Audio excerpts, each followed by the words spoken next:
Ertasiga Lobar dugonasining ishxonasiga qanot bog'lab uchdi. Bugun u onasi bilan gaplashadi. Ovozini eshitadi.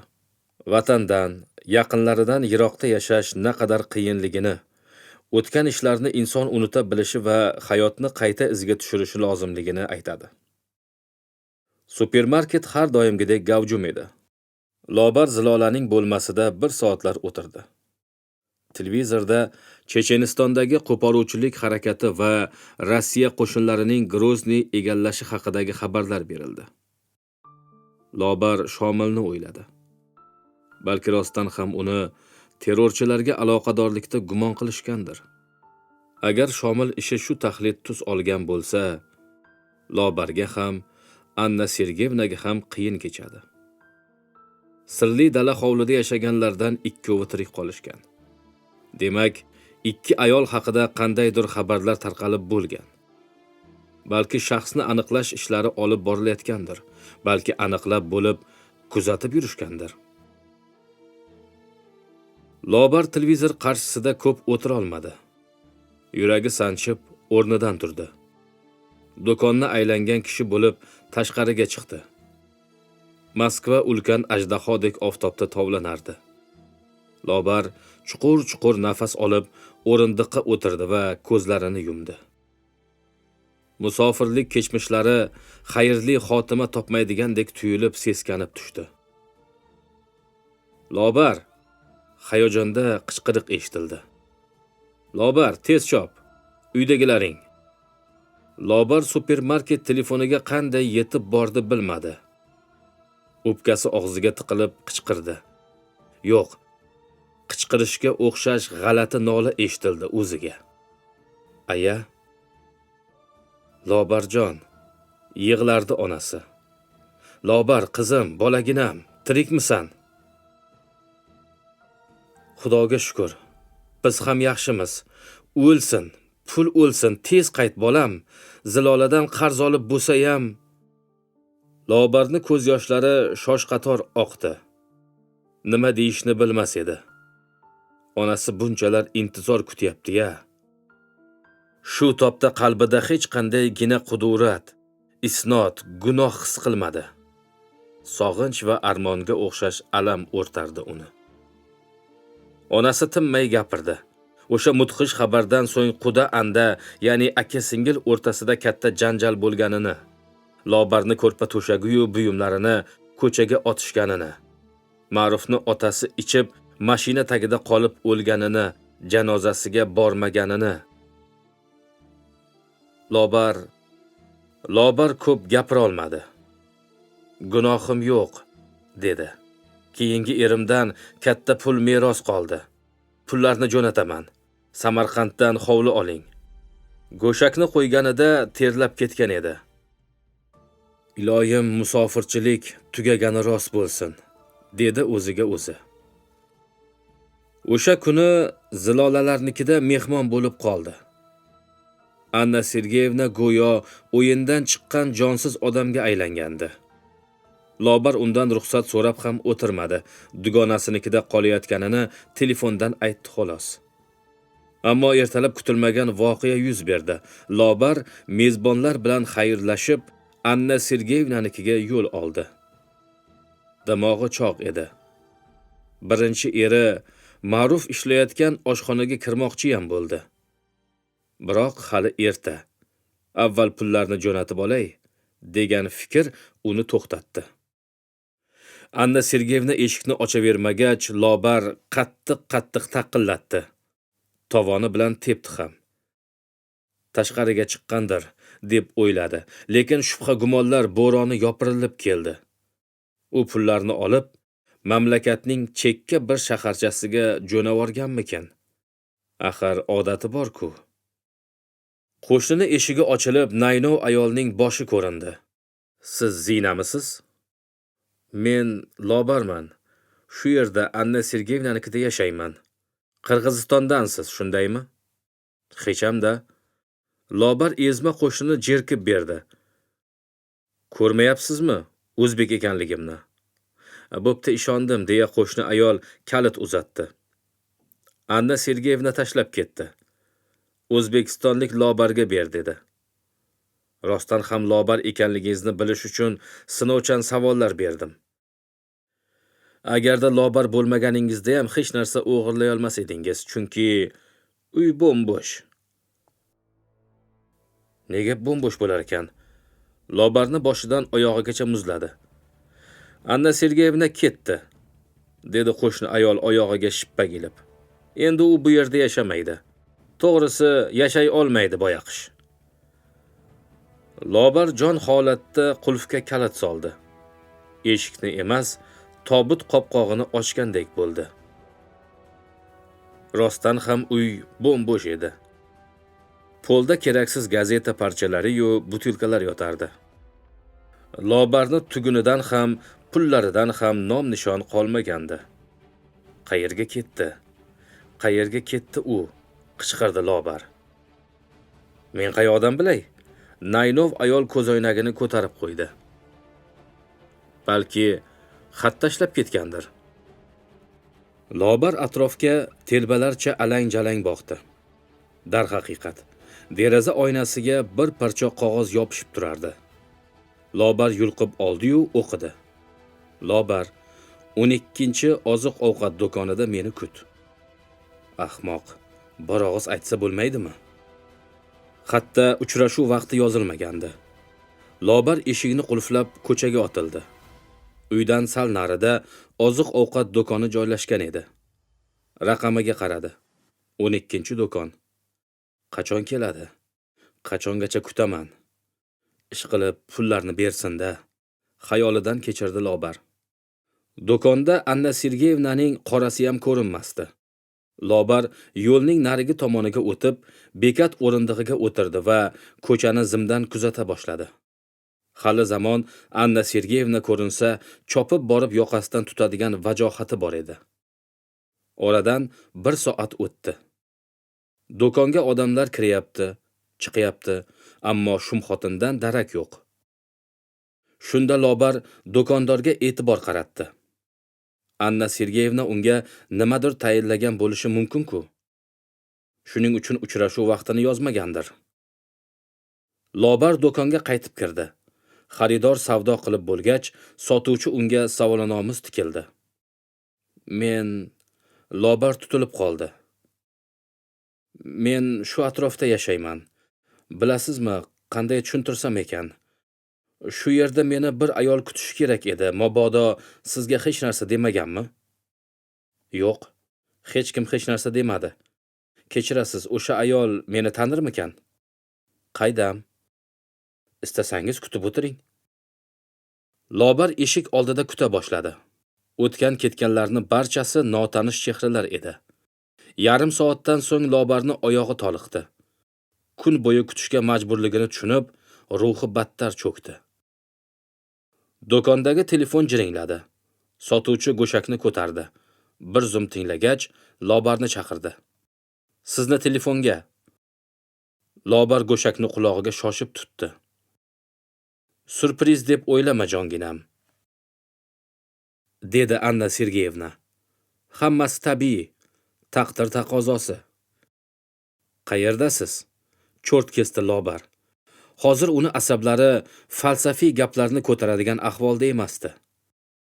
Albatta pullaringni tashvishini qilyapsan. Bekatda sarg'ayib o'tirganingni ko'rib, pulini yo'qotibdi-da bechora deb o'yladim. Unday qilmang, Anna Sergeyevna. Taksi yuboraymi? Anna Sergeyevna gapini tugatar-tugatmas do'kon yoniga g'iyqillab taksi to'xtadi. Lobar barchasi puxta uyushtirilayotganini tushundi. O'tir, dedi Anna Sergeyevna go'shakdan. Lobar boshqa chora topolmay taksi sari yurdi. Ayni paytda allaqaysi burchakdan qimorlar malikasi kuzatib turganini his qildi. Sizni kim yubordi? So'radi taksichidan. Bir boyvachcha xonim yolladi, dedi haydovchi. O'zi darrov jo'nab qoldi. Xo'sh, meni qayerga olib borishni buyurdi? Hech qayerga. Shunchaki sayr qildirishimni tayinladi. Hazilni yomon ko'raman. Taksichi bir siqim pulni ko'rsatdi. Shu pullarni tutqazdida xohlagancha sayr qildirasan dedi. Har qalay, bu meni hazilim emas. Lobarga o'ylab olish uchun vaqt kerak edi. Anna Sergeyevnani xatti-harakatini zamirida nima yotibdi? Tushunmoq lozim edi. Uni notanish manzilga shu usul bilan o'g'irlab ketmoqchimi? Chorrahadagi svetoforga to'xtagan taksichining eshigi ochilganida Lobar cho'chib tushdi va Anna Sergeyevnani tanib, qichqirib yubora yozdi. Ayolning yuzidan mehr nuri qalqib turardi. Qizil chiroq yonguncha narigi yo'lga o'tib olamiz. Yur, dedi u sirli ovozda. Lobar qimorlar malikasining ortidan ergashdi. Taksichi esa o'yinlaringdan o'rgildim. Ko'chaning o'rtasida ham tushadimi? Deb qolaverdi. Anna Sergeyevna yashil chiroq yoniq ko'chada kutayotgan Volgaga shoshib o'tirdi. Lobar uning yonidan joy oldi. Volga shiddatla olg'a intilib, kamqatnov ko'chaga qayrildi. Anna Sergeyevna kulib yubordi. Nima deb o'ylading, Lobar? Rosa qayg'urgandirsan-a? Bilaman. Yurtingga ketmoqchisan. Oq yo'l tilayman. Lobar, oq yo'l. Pullarim qayerda? Yangi uyimdagi seyfimda. Nega unday qildingiz, Anna Sergeyevna? Odam degan bir og'iz aytadi-da. Anna Sergeyevna orqaga o'girilib, hech qanday mashina kuzatib kelmayotganiga ishonch hosil qildi. So'ngra oldinga im qoqdi-da, dedi. Uyga yetaylik, gaplashamiz. Shahar chetidagi mo'jazgina hovli ularni kutib turardi. Lobarga boshqa vaqt bu uy juda yoqqan bo'lardi. Ammo hozir ko'ngliga sig'masdi. Xavotir olganidek, pullari yana 20 ming dollarga kamayib qolgandi. Anna Sergeyevna, siz esdan og'yapsiz. Lobarning ko'zlarida yosh giltilladi. Shuncha uyni boshingizga urasizmi? Kimingiz bor? Kim uchun bu uylar? Moskva markazida kvartira, shahar chetida hovli, u yoqda esa bir emas, ikkita dala hovli. Axir go'ringizga ortmoqlab ketmaysiz-ku. Anna Sergeyevnaning rangi bo'zday oqardi, biroq baqirib chaqirmadi. Kresloga cho'kdi-da, kulimsiradi. Dala hovlilar Shomilniki.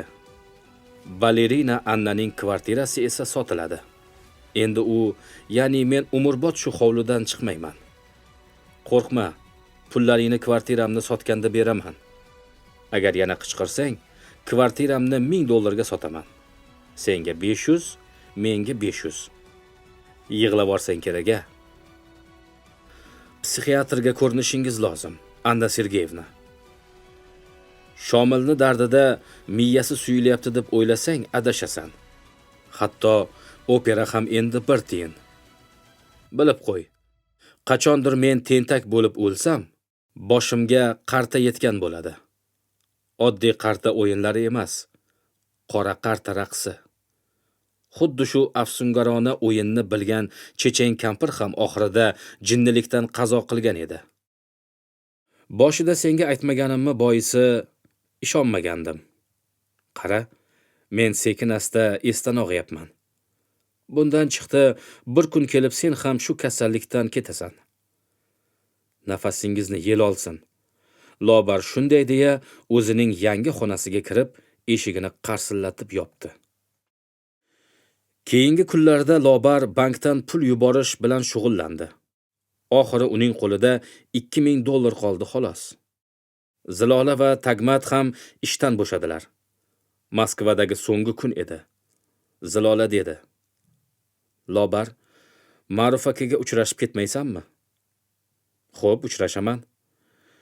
Hech bo'lmasa bir bora tik qarashim kerak-ku. Ikkovi oshxonaga yo'l olishdi. Kech tushib bormoqda edi. Oshxona stullari to'ntarib qo'yilgan, bir erkak piyoz archmoqda. Xonadan yuvindi hidi anqimoqda edi. Zilola burnini jiyirdi. Lobar esa tikilib qoldi. Soch soqoli o'sgan, yuziga ajin tushgan, burni qizargan shu nusxa nahotki Ma'ruf bo'lsa. Peshtaxta ortidan barvasta xo'jayin bo'y ko'rsatib keluvchilarga xitob qiladi. Oshxona yopiq. Keyin esa bular qanaqa juvonlar ekan deb sinchkov tikildi. Ma'ruf hamon boshini ko'tarmasdi. Bizga Ma'ruf aka kerak edilar, dedi Zilola. Ma'ruf ana o'tiribdi-ku, deya oshxona xo'jayini ichkariga kirib ko'zdan yo'qoldi. Piyoz archayotgan kishining qo'lidagi piyoz yarim archilgan holda polga dumaladi. Ma'ruf ayb ish qilib qo'ygan boladek ikki hamshahariga, hamshahar bo'lganda ham ammasining qizi, sobiq xotini Lobar va uning dugonasi Zilolaga angrayib qarab qoldi. Nigohlar to'qnashdi. Bu o'sha ko'zlar edi. Ammo avvalgi yiltillashlar yo'q. Murdaning ochiq qolgan ko'zi kabi jonsiz. Ma'ruf ham dastlab taniy olmadi. Oppoq to'lishib, husniga husn qo'shilgan, sho'x qizlardek kiyingan boyvachcha xonim Lobarmi? Ammo Ma'rufning miyasiga chaqmoq urdi. Bu xotin kimlardan qolgan? Allaqanday fohishaboz boyvachchaning harom to'shagidan chiqib, rangim kirdi. Pulga, kiyimga yolchidim deb nega kekkayadi? To'g'ri, men qimorga yutqazdim, dedi Ma'ruf xayolan. Bu ishim gunoh. Biroq seni endigi yurishing eng jirkanch gunoh. Ma'ruf aka, tanidingizmi? Gapirishga jur'at etdi Zilola. Nega tanimay? Ma'ruf pichog'ini tashlab, qo'lini artdi-da sigaret tutatdi. Sen Zilolasan. Mana bu qimorvozlarni ermagi. Qo'ying Ma'ruf aka. Lobar unaqa emas. Siz qattiq yanglishyapsiz. Turishi aytib turibdi-yu. Hammasiga o'zingiz aybdorsiz, Ma'ruf aka. O'shanda dugonam yoningizga pok, halol bo'lib qaytgan. Siz esa fohisha deb ko'chaga quvgansiz. Shunchalikka boribsiz-a? Zilola uf tortib yubordi. Tosh haykalga aylangan Lobarga qarab qo'ydi. Lobar aytganda ishonmagandim, dedi g'azab bilan. Haqiqatdan nomard ekansiz. Qimorga yutqazib, o'z xotiningizni begona erkaklarga berib yubordingiz. Buni ustiga ijaradagi ayolni eri kasalxonaga tushishidan foydalanib, o'ynash qilib oldingiz. Eson omon qaytgan xotiningizga taloq aytdingiz. Yana qanaqa xiyonat haqida gapiryapsiz? Bu dugonang hali ham pok yurgandir. Ishshaydi Ma'ruf. Boshqa erga tegdi. Nikoh o'qitdi. Pok, halol, lekin endi sizni xotiningiz emas. Nega keldinglar? O'shqirdi Ma'ruf. Biz ertaga O'zbekistonga qaytyapmiz. Butunlay. Ma'rufning ko'zlari pirpiradi. Sigaretini bosib chekkan edi, tugab qoldi. Negadir peshtaxta tomonga qo'rqa-pisa qarab qo'ydi-da, yaxshi boringlar, dedi ovozi qaltirab. Dugonalar burilib keta boshlashdi. Lobarning tomog'iga bir nima tiqilib kelar. Baxtini barbod qilgan kimsadan nafratlanganidanmi, achinganidanmi yig'lashni istardi. Shu payt orqadan ayanchga to'liq ovoz eshitildi.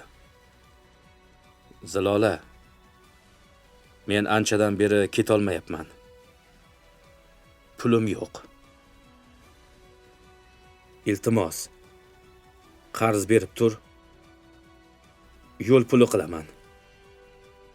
Samarqandda qaytaraman. O'lay agar. Menga ishonmasang, dadam bor-ku, dadamdan.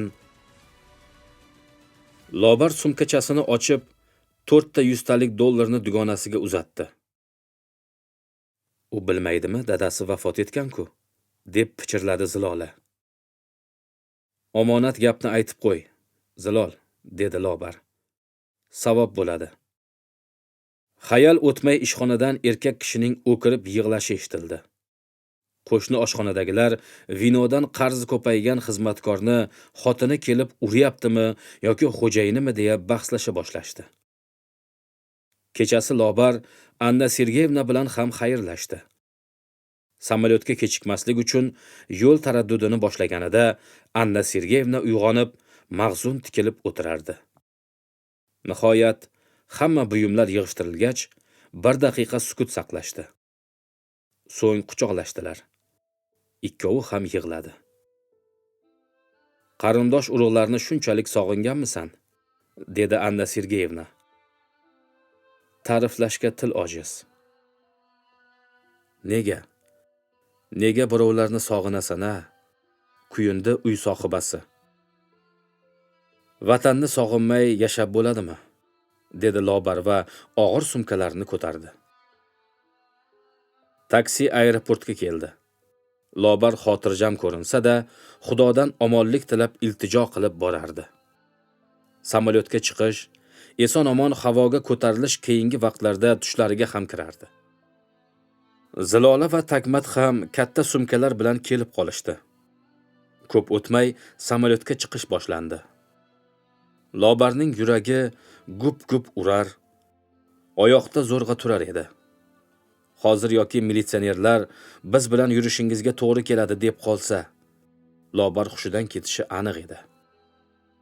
Senga nima bo'ldi, Lobar? Deya Zilola xavotirlandi. Lobar samolyotda ekaniga ishona olmay, nahotki biz samolyotdamiz, dedi. Hozir uchib ketamizmi? O'zbekistonga, Toshkentga. Samolyot joyidan jildi. Uchish yo'lakchasi bo'ylab ildamladi. So'ngra tezligi oshdi va Moskva Lobar bilan xayrlashdi. U yuklari orasiga Anna Sergeyevna xat solib qo'yganini hali bilmasdi. Maktub quyidagicha edi. Lobar, shuni bilki, Shomil tirik. Men ishonaman. U bizni xavfli o'yindan chiqarish uchun atayin tashlab ketgan. Shu bois pullariga teginmagan edim. Sen esa $120,000 yo'q qilding. Ertaga pullarini so'rasa, topib bera olasanmi? Shomil xiyonatkorlarni qanday jazolashini bilasan. Bir kun kelib peshonangdan otmasa deb qo'rqaman. Toshkent aeroportida Lobarni hech kim kutib olmadi. Zilola va Tagmatlarni yaqinlari qurshovida ko'rib, u ichdan zil ketdi. Har holda xo'rliklarning boshlanishi shu bo'lsa kerak deb xayolidan o'tkazdi.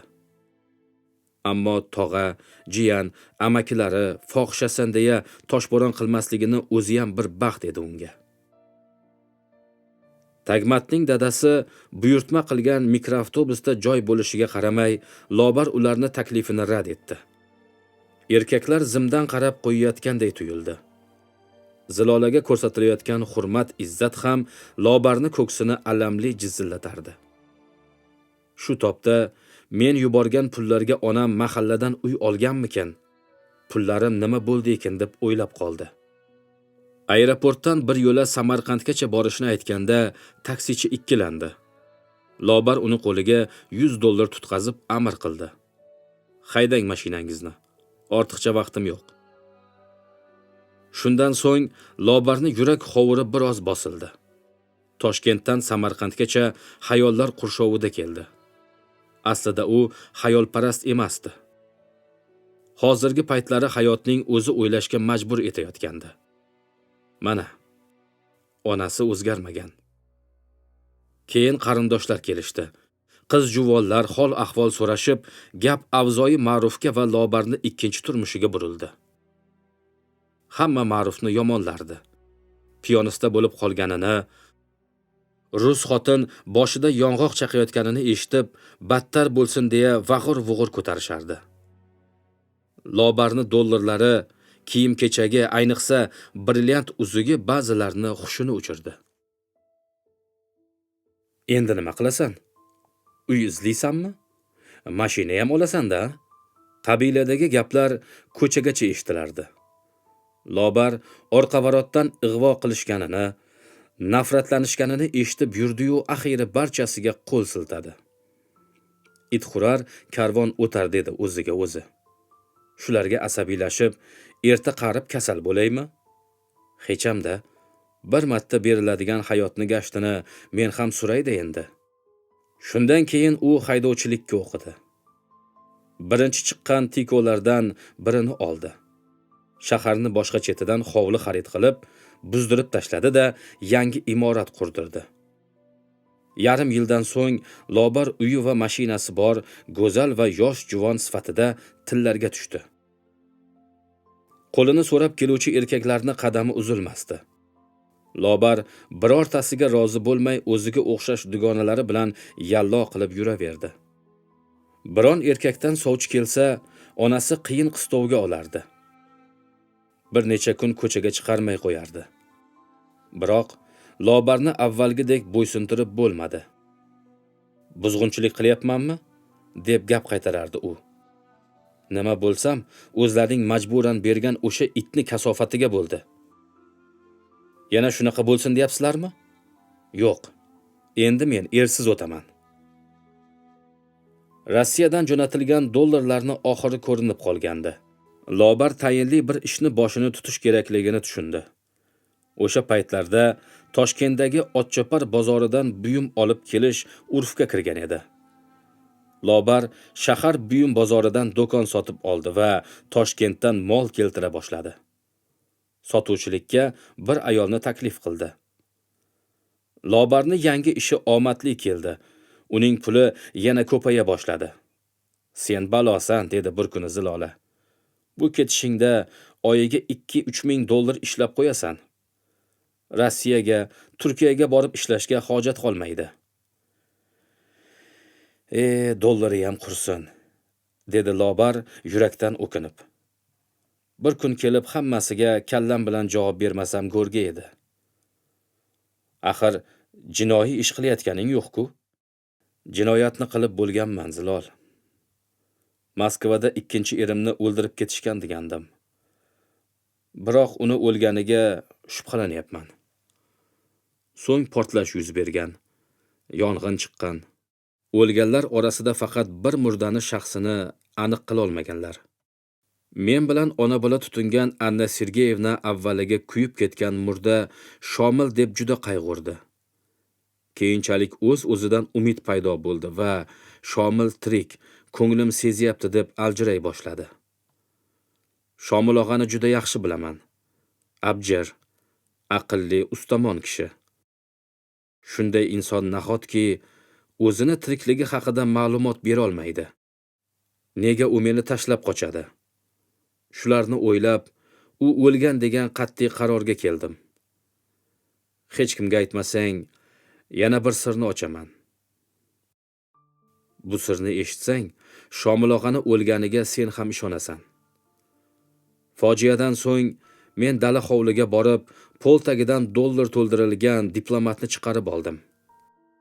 Xoh ishon, xoh ishonma, uni ichida 120 ming dollar bor edi. Gap shu yerga yetganda Zilolani ko'zlari olayib ketdi va 120 ming dollar deb qichqirib yubora yozdi. Ha, men shu kungacha Shomil og'ani boyligini deyarli sovurib bo'ldim. Moskvada salkam 50 ming dollar yo'q bo'lib ketdi. Hovli, ustalar haqqi, mashina, do'kon, ro'zg'or, bularni bari qolgan mablag'ni ham tamom qildi. O'z-o'zidan ko'zim yarq etib ochildi. Mabodo Shomil og'a tirik bo'lsa, pullarini so'rab kelsa nima qilaman? deya o'zimga savol bermabman. Anna Sergeyevnaning gaplari haqiqatga aylanadimi deb qo'rqyapman. Buni ustiga u Rossiyadan qaytishimda sumkamga xat solib qo'yibdi. Mudhish xatni olovga tashladim. Ammo ko'nglimning qorong'u bir burchagida lop etib shubha gumon olovi yondi. Qismatimdan nolirdim. Ko'rganlarim hali holva bo'lib qolishini tasavvur qilsam, dahshatga tushaman. Kechalari uyg'onib ketaman. 120 ming dollarni sen oldingmi? Joyiga ham sen qo'yasan, degan farmonni qachondir eshitadigandek bo'lib yuribman. Menimcha, o'sha Shomilni o'lgani rost. Agar Rossiyadan yoki Chechenistondan birortasi kelib pulni so'rasa, tan olmaysan. Tabiiyki militsiyaga ayta olmaydi. Prokuraturaga arz qila olmaydi. Hamma gap shunda-da, dedi Lobar kuyunib. Bizni masalamizni militsiya bilan prokuratura hal qilmaydi. Pullar Chechen mafiyasiga tegishli edi. Men diplomatni joyiga qo'ymasam, ularning xayoliga organ odamlari emas, ovozi chiqmaydigan to'pponcha ushlagan qotil keladi. Hech bo'lmaganda biron muyulishda tikoyimning ustiga kamaz haydab yuborishadi. Nafasingni issiq qilsangchi, Dugon. Zilola uning yelkasidan quchdi. U hali tirikmi, yo'qmi?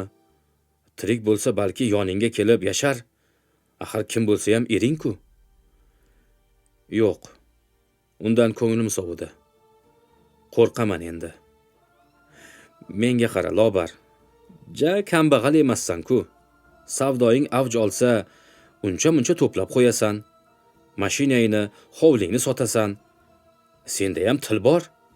Anna Sergeyevna qo'yarda qo'ymay bir qismini olib qo'yganini aytasan. U salkam yarmini olgana? Yomonlarni bilmaysan. Ularni davrasida bo'lmagansan. Diplomatni olganimni o'ziyoq meni o'lim jazosiga mahkum etilishlari uchun yetarli. Rahim shafqat qilsalar, pulni joyiga qo'yishim uchun muhlat berishadi xolos. Ish qilib so'ramay netmay o'ldirib ketishmas ekan-ku, dedi Zilola. So'rab o'ldirdi nima-yu, so'ramay o'ldirdi nima? Qo'y shularni, undan ko'ra yur. Seni oshga olib boraman. Yo'q, ziyofat mendan. Lobar mashinasini kaltini chiqardi. Ikki dugona tikoda oshga borishdi. Qo'shni stolni ikki erkak band qilgan edi. Lobarga ularni biri issiq ko'rindi. Lobarga u ikki sabab bilan tanish ko'rinishi mumkin edi. Birinchisi, xuddi shunday odamni Rossiyadagi tahlikali kunlarda tushida ko'rgan. Bu odam ginekolog huzuriga chaqaloq ko'tarib kirgan. Kambag'al toifadan bo'lsa-da, qorindor kishi edi. Ikkinchisi, Otchopar bozorida ko'zi tushgan. Biroq hozirgidek ro'paradagi stulda o'tirmagani bois mutassir etmagan. Erkak boshini qimirlatib salomlashganday bo'ldi. Osh yeb bo'lishgach, ko'chaga chiqishdi. Erkaklar ulovsiz ekan. Bekatgacha borish haqida bosh qotira boshlashdi. Singlim, bekot tomon yurmaysizmi? Iltimos, bizni tashlab o'ting. Lobar rozilik bildirdi. Erkaklar orqa o'rindiqqa o'tirishib, xijolatamiz so'zladilar. Qorin to'ygandan keyin piyoda yurishga qiynalasan kishi. Uzrda, sizlarni ham bezovta qildik. Kuyovlar ko'rib qolmasin tag'in. Zilola dedi. Ko'rsa siz javob berasiz, amaki. Chunki iltimos qilgan ham siz. Xudoga to'g'rimiz-ku, singlim. Bu deyman, kuyov juda rashkchimi? So'ramang. Ha, musulmon yigitda rashk bo'lishi kerak, dedi erkak faxr bilan. So'ng Lobarga qaradi. Singlim, ayibga buyurmaysiz. Sizni tanidim. Menimi? Xo'sh, kim ekanman? Dedi Lobar o'zini xotirjam tutib. Ismingizni bilmayman-u, lekin Toshkentga tez-tez borib turasiz. Savdo bilan shug'ullanasiz. Do'koningiz bor. Ko'proq Jo'rkani avtobusini zakaz qilasiz. Ha, tanir ekansiz. Jilmaydi Lobar. O'zimizni bozorchilar bilan Jo'rka akani avtobusida borib kelaman. Siz ham Otchopardan narsa olib kelasiz shekilli. Ha, mahallada kichikroq do'koncham bor. Shuni yurg'izib turibman.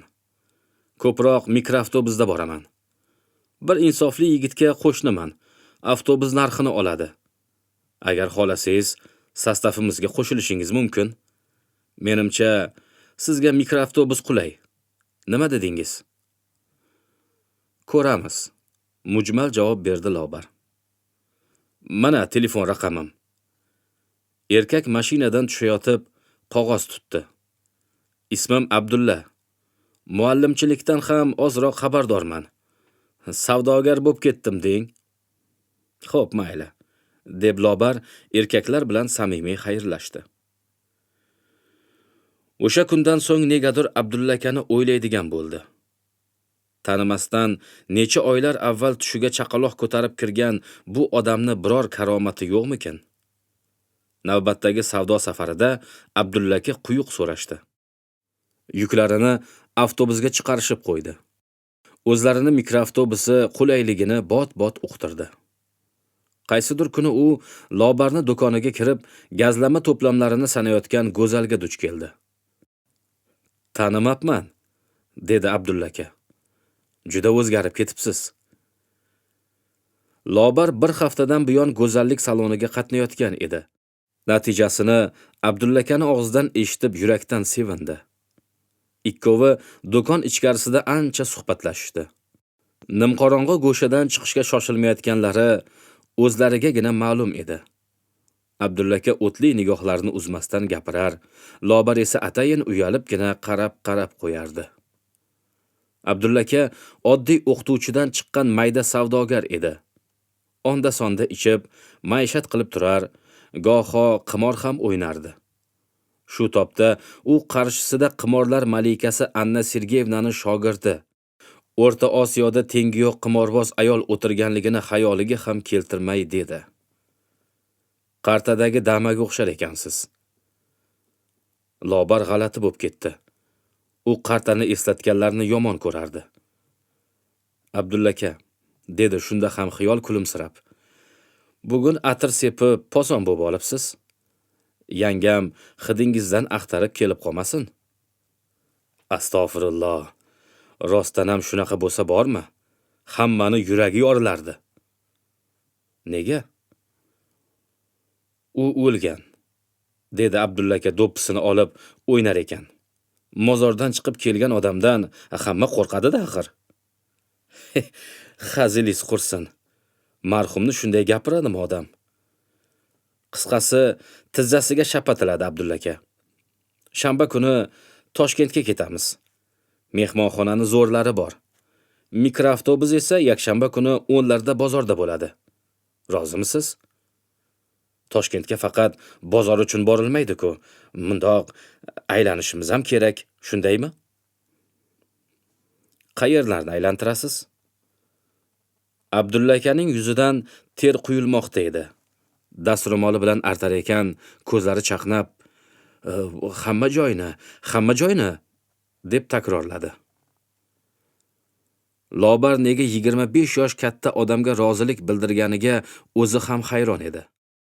Abdulla akani yaqindan bilgisi kelardi. Shuning uchun yo'lga chiqishdan avval o'ziga yana oro berdi. Battar yosh ko'rsatadigan yengsiz kalta ko'ylagini kiydi. Ko'zida qora ko'zoynak, yelkasida bejirimgina sumkacha. Ko'rganlar anavi qizni otasi o'qishga olib kelibdi deb o'ylardi. Toshkentning diqqatga sazovor go'shalarini aylanishgan bo'lishdi.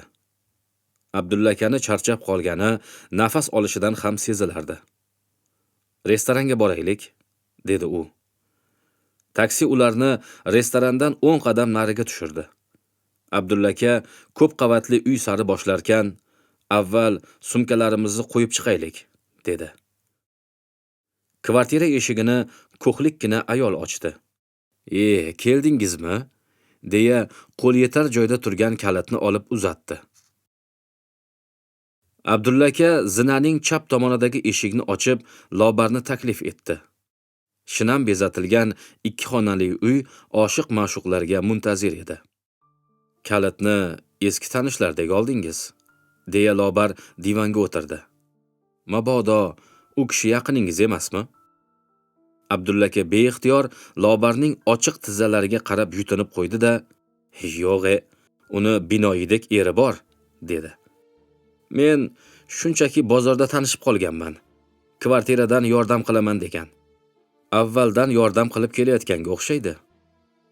"Xudo saqlasin, Lobar, meni shunchalik yomon deb o'ylaysizmi?" Ikkovi kulishdilar. So'ng Abdulla aka Lobarni yoniga o'tirdi va qo'lini sekin yelkasiga tashladi. "Meni tushuning, Lobar. Sizni yaxshi ko'rib qolganman." "Nima bo'pti?" Lobar oyoqlarini chalishtirdi. "Birga yashaylik. Bollarim umuman bezovta qilmaydi. 2 qizimni turmushga chiqarganman. Bir o'g'limni uylantirdim. Kenjam esa armiyadan kelib ishlab yuribdi. O'zini o'zi eplay ketgan."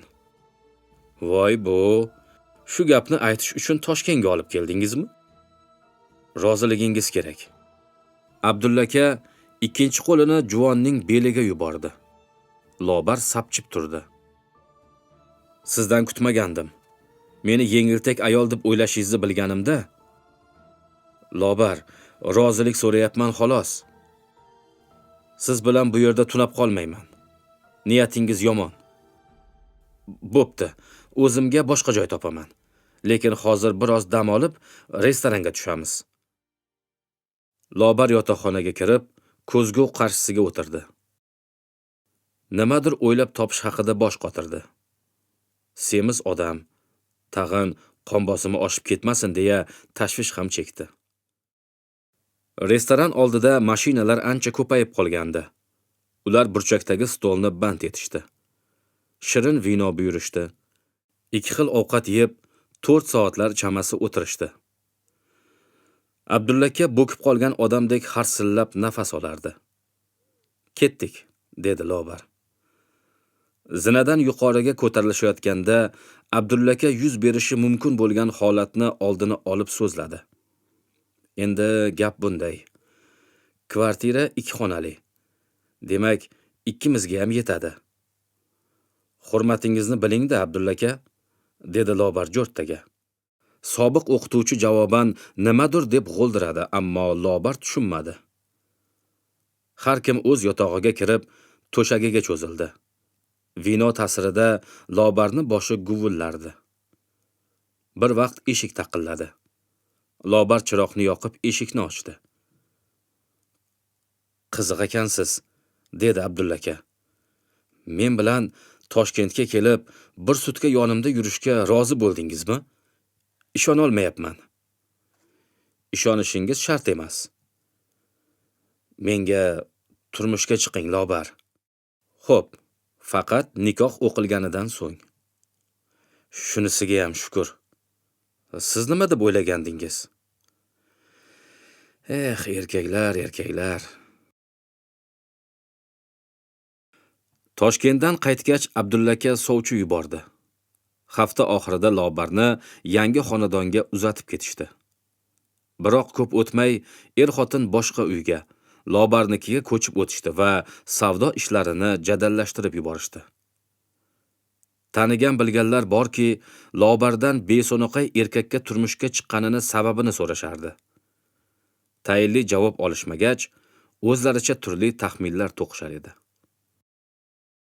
Oylar misoli poyezd vagonlaridek shiddat bilan o'tib borar. Lobarni farzand ko'rish orzulari tobora armon manziliga yaqinlashardi. Shifokor ko'rigidan o'tgach, davolansa bo'yida bo'lishi mumkinligini aytishdi. Lekin hech foydasi sezilmadi. Lobar bepushlik balosi taqdir ekanligiga ishonch hosil qildi. Tushida ko'rgan odam Abdulla aka ekaniga ham shubha qila boshladi. Unda kim edi u? Nahotki 4-er? Yo'q. Lobar shundoq ham 3-bor erga tekkaniga ezilar edi. Ma'ruf, Shomil, Abdulla aka.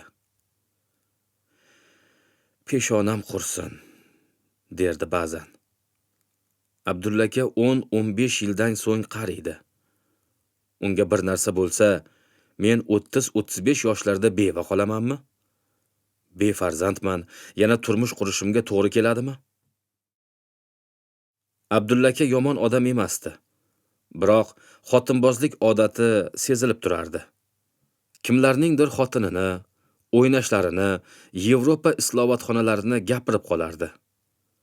Farzandlari onda-sonda xabar olishar, o'zlari tengi o'gay onalari bilan o'rtada gap qochmagan bo'lsa-da, hech qanday iliq munosabat yo'q edi. Lobar hammasini tushunar edi. Yosh, go'zal, boyvachcha xonim. Albatta, sho'rlik onalariga o'xshamasdi-da. Kuz kunlarining birida Abdulla aka ko'chadan mast holda kirib keldi. Xotin, xotin, chaqirdi so'riga suyanar ekan. Bu yoqqa kel, senda gapim bor. Lobar eriga g'azab bilan yaqinlashdi. Meni orqamdan odam bo'lding degan gapni o'yladi. Yarim stavka ishlaydigan muallim, xalta ko'tarib yuradigan savdogar eding. Endi hashamatli uying, Mashinang, do'konlaring bor. Istagan kishingga o'dag'aylaysan-da, ha? Bilib qo'y, umrbod sendan past ketmayman. Ha, eshitaman. Qo'lini ko'ksiga chalishtirdi Lobar. Faqat to'g'risini ayt. Barmog'ini nuqta eri. Rossiyaga borganingda $100,000 o'g'irlab kelganing, pulni egalari haligacha seni axtarayotgani rostmi? Lobarni ko'zidan o't chiqib yuragi sanchdi. Kim? Kim aytdi? Aytadi-da. O'g'irlik qilasan-u, odamlar bilmaydimi? O'g'ri emasman, Abdulla aka. Meni o'sha pullarda haqqim bor edi. Rost ekan. Abdulla aka so'riga behol o'tirib qoldi. Yuragimni yormang. $100,000 egalari meni axtarishayotganini kim aytdi? Gapirsangiz-chi? Eshitdim. Kimdan? Cho'chqadek ichib olib, nega qo'rqitasiz odamni? Xudo ko'rsatmasin, pulni egalari rostdan ham meni axtarib yurishgan bo'lsa, nima bo'ladi, bilasizmi? Sizni ham, meni ham so'yib, uyimizga o't qo'yib ketishadi. 100,000 emas, $120,000 ni qayerdan topib beraman? Shuning uchun menga tegib olding, ha? Kutilmaganda Abdulla aka vajohatli qiyofaga kirdi. Aytdim-a, yoshgina narsa darrov rozi bo'lib qoldi deb. La'nati chechenlar pulni so'rab kelishsa, endi to'lay olasan. O'zingnikiga qo'shib, meni pullarim u do'konlarimni qarzingga sarflasang tamom. 100,000 ga yaqinlashadi. Qolganini savdogarlardan qarz havola qilasan, shundaymi? Keyin Abdulla aka go'rga kirguncha qarzlaringni to'laydi. Bitta yarimtasi qolib ketsa, go'rimni ochib ham so'rashdan toymaydi o'sha bachchag'arlaring. Lobar erini gapi Shomil tirik, u pulini so'rayapti degandek ta'sir qilgan edi. Shu bois qaltirog'ini ancha vaqt bosolmay, yuragini changallab o'tirdi. Kechasi har kim o'z yog'iga qovurilib yotdi. Ertalab Lobar shifokor huzuriga bordi. Ko'p asabiylashyapsizmi? So'radi shifokor barcha tekshiruvlardan so'ng. Yo'q, faqat kecha juda ham siqildim. Ko'nglingiz aynadimi? Lohas bo'ldim. O'tib ketadi, dedi shifokor Lobarni qog'ozlarini tekshirib. Asabni asrang. Bolaga ta'sir o'tkazib qo'yasiz. Nima? Lobarni eti jimirlab ketdi. Noto'g'ri eshitmadimmi degandek qayta so'radi. Nimaga ta'sir deysiz? Shu payt hamshira kirib, uzr so'radi-da, bemorni ginekologiyaga yuboraymi? dedi. Ha, shifokor qog'ozlarni uzatdi. Qolganini o'sha yoqda tekshirishadi. Kechirasiz. Lobarni ovozi titrab chiqdi. Bola haqida gapirdingizmi? Shifokor hayron bo'lib qaradi. Homilador ekanligingizni bilmasmidingiz? Men homiladormanmi? Ha, mana natijalari. Sizni tabriklash kerak ekan-ku. Birinchi farzandingiz adashmasam, jilmaydi hamshira ham. Lobar shifoxonadan go'yo tumandek yengil suzib chiqdi. Ko'ziga boladan boshqa hech narsa ko'rinmasdi. Ovozini baralla qo'yib, qo'shiq aytgisi, raqsga tushgisi, uchragan har bir insonga yaxshilik qilgisi kelardi. Mana, hammasi bo'lar ekan-ku, derdi u chuqur-chuqur nafas olib. Tushim 10 keldi-ya. Yo Alloh, ko'rgan barcha azoblarim endi unutiladi. Men homiladorman. Bolam bor mening. Lobar mashinasi turgan joyga emas, piyodalar yo'lakchasi tomon ketayotganini anglab, kulib qo'ydi-da, "Bolajonim, ayayni buncha hayajonlantirma-da", dedi jinnilarcha qornini siypab. Tikoni to'g'ri ota uyiga haydadi. Onasi tuzlangan bodringni bankalarga yopmoqda edi. Qizini quchoq ochib kutib oldi. "Uzr aya, quruq kelyapman", dedi Lobar. "Voy, ataganing bo'lsa boshqa payt berarsan", deb onasi so'riga boshladi. Qishni g'amini yemasam qiynalib qolamiz, bolam. Senga o'xshab boy bo'lmasak. Ortiqcha puli achib yotibdi degan gaplarni mahallani qulog'iga siz quyyapsizmi, aya? Tunov kuni bir emas, 2 kishi pul so'rab bordi. Noiloj bittasiga berdim. Anavi kishi, oti nima edi? Sizni uzoq tog'alaringizdan. Ha, kecha to'y qildi u. Lekin barcha ayollar seni maqtashdi. To'yga borganingda mendan ham to'rga o'tkazib yuborardi. Ayollar nega maqtashadi? Lobar xursand emasmi? Yanada havolanib ketdi. Yurish-turishingga havas qilishadi-da. Yeyish ichishi zo'r ekan, to'lishibdi deydi. Erini qo'lga olib olgan deydi. Aytganday, mahalla ayollaridan kimni ko'rsang, mashinangda eltib qo'yar ekansan. Bitta g'iybatchilaringizni ovsinlari bilan janozaga tashlab o'tgandim. Rossiyada yurgan kezlarim orqamdan gapirmagan gapi qolmagan. Bir ko'zini o'yay deb mindirdim-da, aya. Boplabsan qizim. Ma'rufga o'xshaganlarni 1000 tasini 1 tiyinga ham olmayman desam, og'zi ochilib qoldi. Aytganday, Ma'ruf keldi, eshitdingmi? Piyonista bo'lib qopti. Qarzga botibdi. Kasalmand ham emish. Bular kam unga. Rossiyaga olib borib, qimorga tikish qanaqaligini ko'rsatib qo'yaman hali. Qo'y endi, o'tgan ishga salovat. Aya, Xudo menga har tomondan beryapti. Aynan hozir qayerdan kelyapman, topingchi. Onasi yelka qisib, yuziga muteylarcha boqdi. Ginekologiyadan kelyapman. Yuzimga qarang. Dog' tusha boshlabdimi? O'rgilay sendan. Bo'yingda bo'ptimi? Ona bolaning quvonchi cheksiz edi. Oradan 8 oy o'tib, Lobar tug'ruqxonaga tushdi. Intizor kutilgan farzand dunyoga keldi. O'g'il edi. Unga Parviz deb ism qo'yishdi. Umr oqar suv deb shuni aytsalar kerak. Kechagina Parviz chaqaloq edi. Bugun esa 5 yoshda. O'gay opalarini-yu akalarini deyarli ko'rmaydi. Ota-onasi savdo orqasidan yana boyigan. Endi Lobar Toshkentga qatnamaydi. Do'konlarga borib keladi xolos. Abdullakani bir vaqtlar maktab o'qituvchisi bo'lgan desa ishonish qiyin. Yoshi o'tgan sayin yoshlarga xos odatlarini kasb etgan. Yozuvli ko'ylak, kalta shim, qora ko'zoynak, 2 yoni olingan soch. U Nexia'dan salanglab tushadi. Qaddini g'oz tutib, bostirib kelaveradi. Bir qo'lida kalit, ikkinchisida telefon. To'ylarda sigaret tutunini purkab, o'yinchi qizlardan ko'z uzmay o'tiradi. 500 talik, 1000 talik so'mlarni ayamay qistiradi. Bir kuni Lobar uning cho'ntagidan bir quti qarta topib oldi. Sinchiklab qaradi. 2-3 qo'l o'ynalgan. Maxsus belgichalar qo'yilgan. Anna Sergeyevnadan olgan saboqlarini sinash uchun qartani chiyladi. 7 yilda qo'li ancha chiqib qolibdi. Xayoliy raqiblarga qarta tarqatdi. O'ziga 3 tuz. Boshqalarga turli zotlar tushdi. Biroq bu ko'ngildagidek emas edi.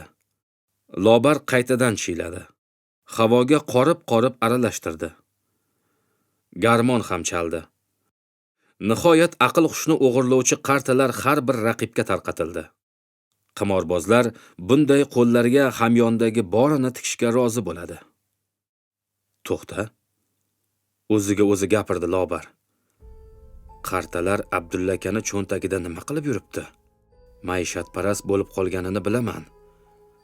Nahotki qimorbozlarga qo'shilgan bo'lsa. Lobar uxlab yotgan erini siltab uyg'otdi-da, qartalarini tumshug'iga taqadi. Nima bu, Abdullaka? Tushuntirib bering. Dunyoni o'topdimi debman ha? Gapni aylantirmang. Nima bu deyapman? Lobar qartalarni sochib yubordi. Ertalabdan miyani qoqasan, ey. Ko'rmayapsanmi, qarta-ku. Oddiy qarta. Qarta o'ynaydigan bo'lib qoldim, deng. Nima qipti? Bo'sh vaqtlarimda ermak uchun tashlashamiz. Ermak uchun o'ynaladigan qartalarga maxsus belgichalar qo'yilmaydi. Pul deganda qasam ichib to'ymaydigan, g'irromlikni odat qilgan maraz qimorbozlargina belgilardan foydalanishadi. Abdullakaning uyqusi ochilib ketdi. O'rnidan turib, qornini qashladi. Zo'rsan-ku xotin. Qartani mendan yaxshi o'ynaysan shekilli. Lobar kulishni ham, yig'lashni ham bilmasdi.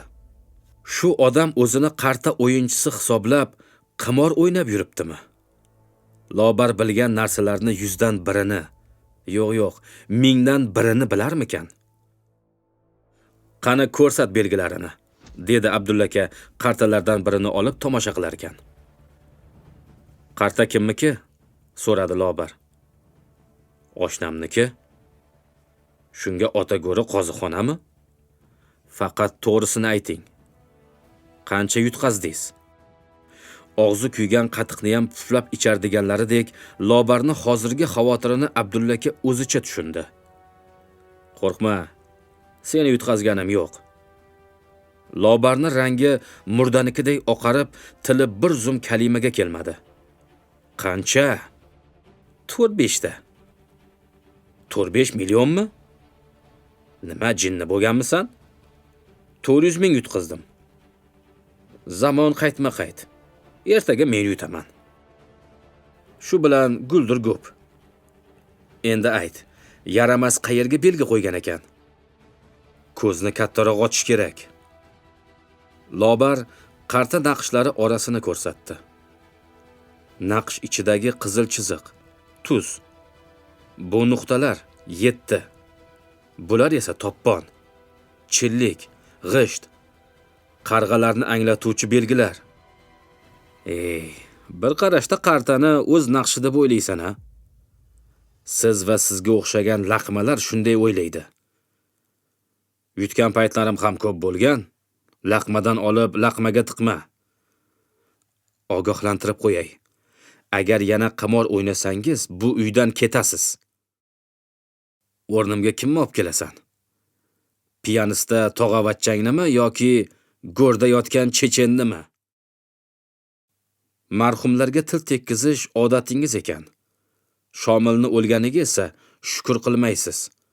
U tirik bo'lsa, menikidan avval sizni teringizni shiladi. Bilasizmi shuni? Shilgizadigan ahmog'ini topib olsin, dedi Abdullaka masxaronomuz kulib.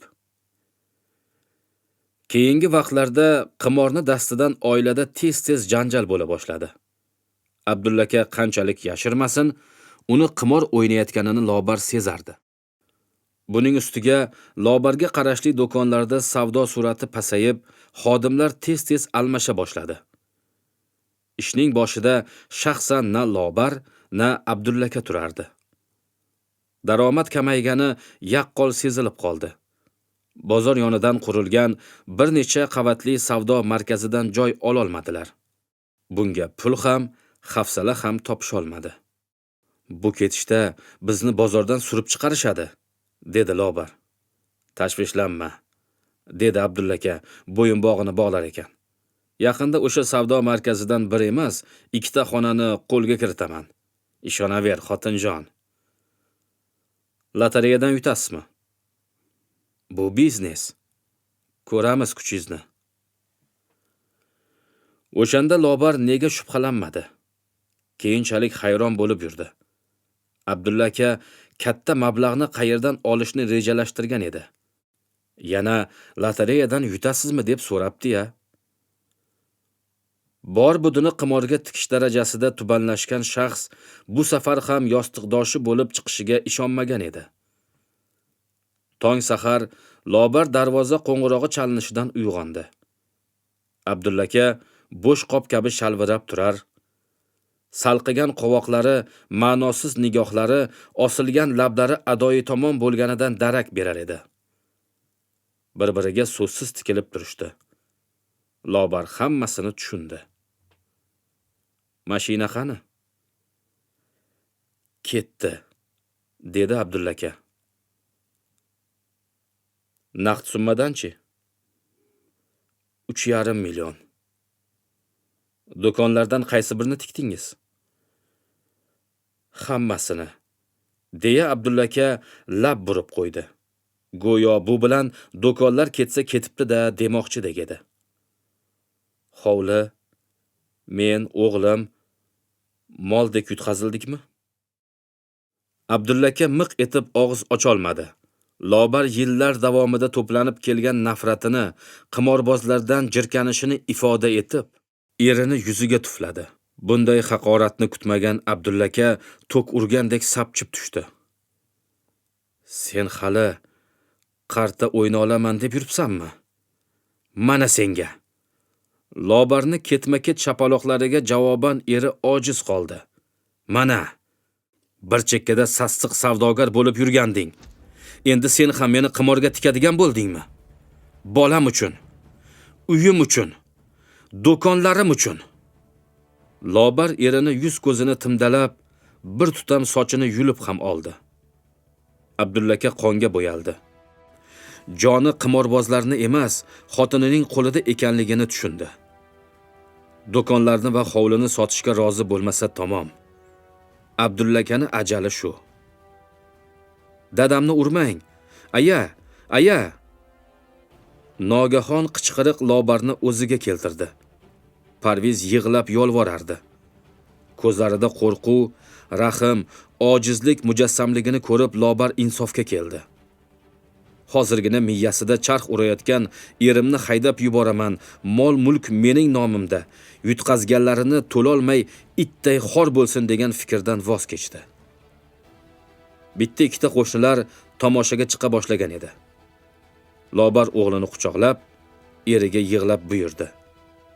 Ichkariga kiring. Erini quvib solsa, u o'ladi. Aniqrog'i o'ldiriladi. Yomon bo'lsa ham Parvizning otasi. Parviz ayasi qanday do'pposlaganini ko'rdi. Agar dadasi o'lsa, Lobar umrbod tani dashnomlar ostida yashaydi. O'g'li esini tanigach aytmaydimi? Tosh do'kon uchun dadamni hayotidan kechgansiz deb. Qolaversa Lobar yana bir fikrga kelib qo'ygandi.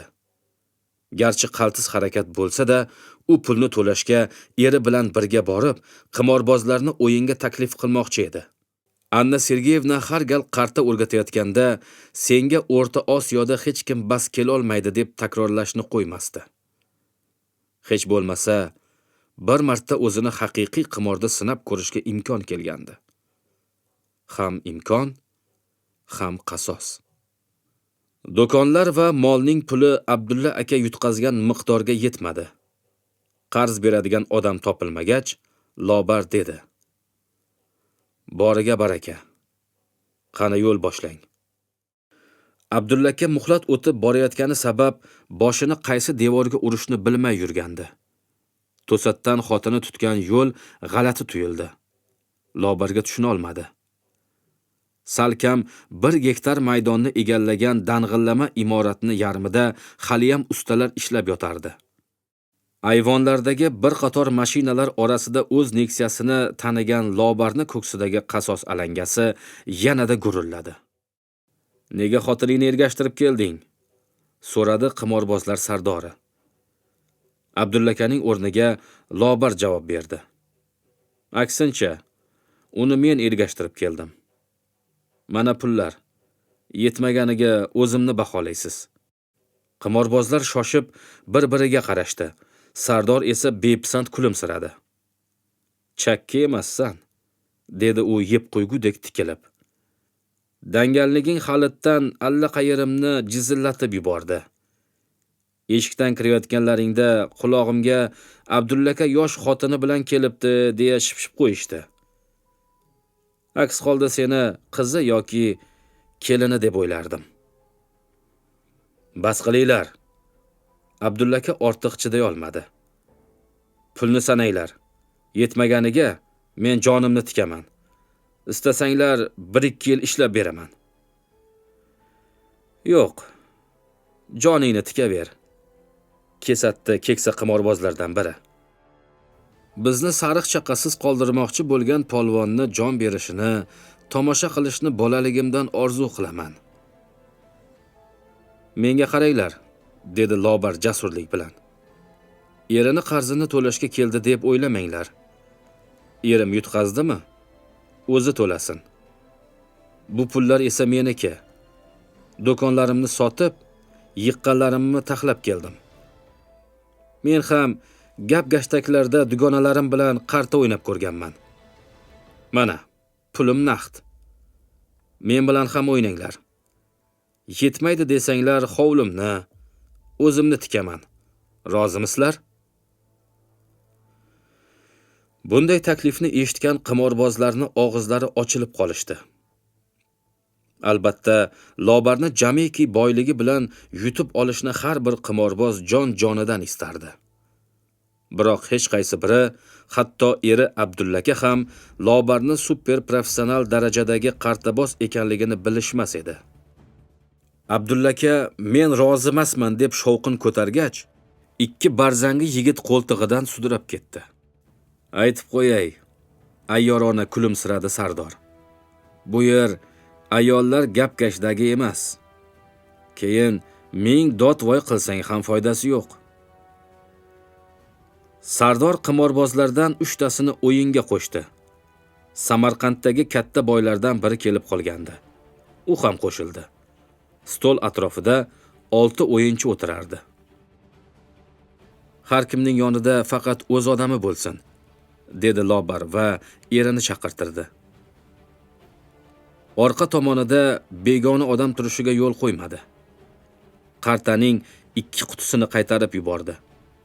Belgi qo'yilmagan toza qarta so'radi. Qani, boshlang bo'lmasa. Mazax ohangida manzirat qildi qimorbozlar sardori. Dugonalaringiz qoidalarni rosa o'rgatishgan shekilli, ha? Lobar tirjaygan basharalarga qarab g'olibona kuldi. Hamma erkakmi? So'radi qartalarni chiylashdan avval. Tashvishlanma. Sendan boshqa hamma erkak. Lobar qartalarni sekin-sekin aralashtirdi. Keyin shunday o'ynata boshladiki, go'yoki rezinaday cho'zilayotgan va fir-fur deb ovoz chiqarayotgan qartalar atrofidagilarni sehrlab qo'ydi. O'ynovchilarga qarta suzilgach, Lobar o'zinikini ochib ham qaramay pul tikdi.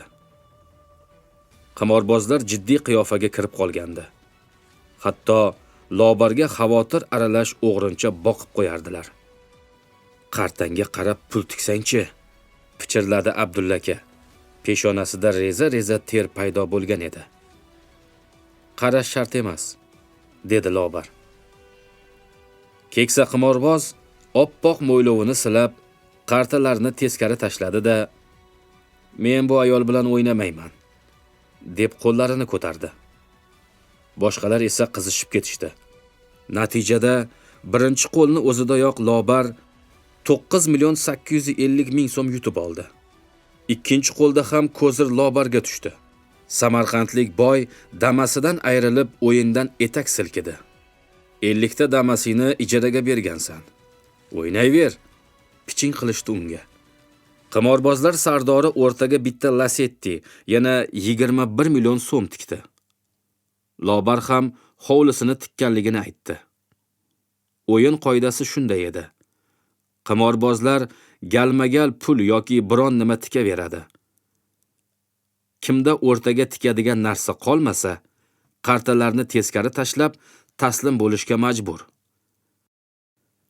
Lekin shift degan tushuncha ham bor. O'rtadagi yutuq ma'lum bir miqdorga yetgach, har ikki tomon pul tikishni to'xtatib, hujum qilishga kelishib olishlari mumkin. Qimorbozlar sardori hali buncha narsa tikmagan edi. Shu vajdanmi Lobarga dedi. Menimcha yetar. Senda ham o'rtaga tashlaydigan narsang qolmadi. Kel, qartalarni ochamiz. Lobarda ham, Sardorda ham 3 tadan karta bor edi. Hayajonli soniyalar yaqinlashgan edi. Bir lahzadan so'ng biri 40 million so'm, bitta Lasetti, ikkita Damas, hovli yutib olishi mumkin.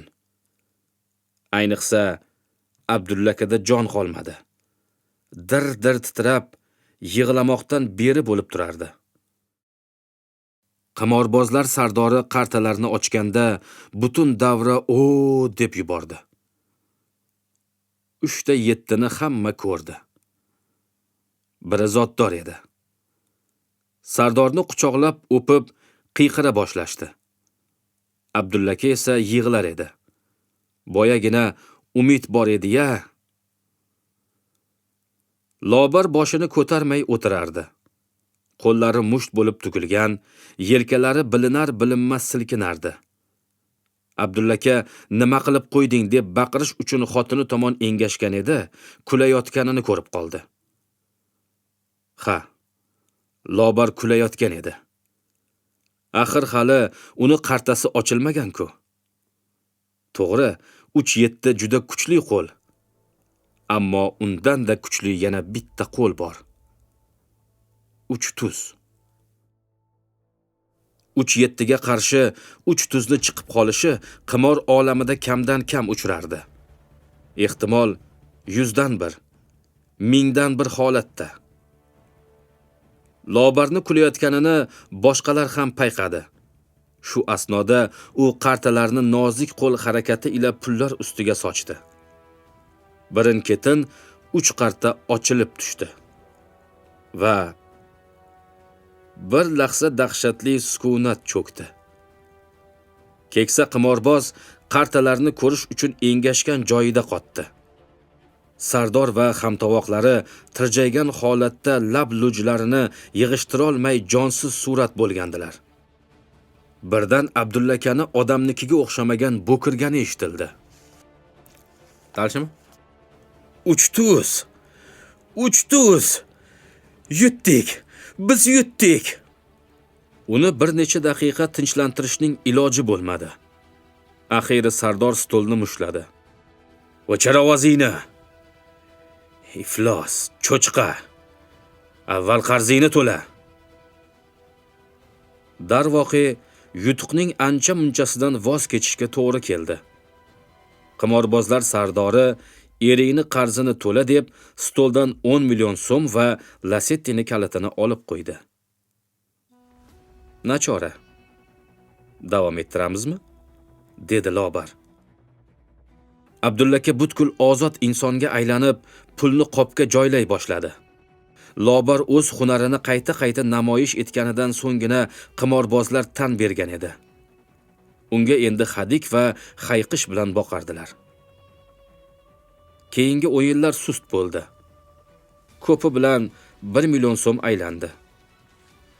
Lobar raqiblarini qizdirib olish uchun payt poylayotganini hech kim sezmadi. Ularni chuv tushirishning yuzlab usuli Lobarni miyasini band eta boshlagandi.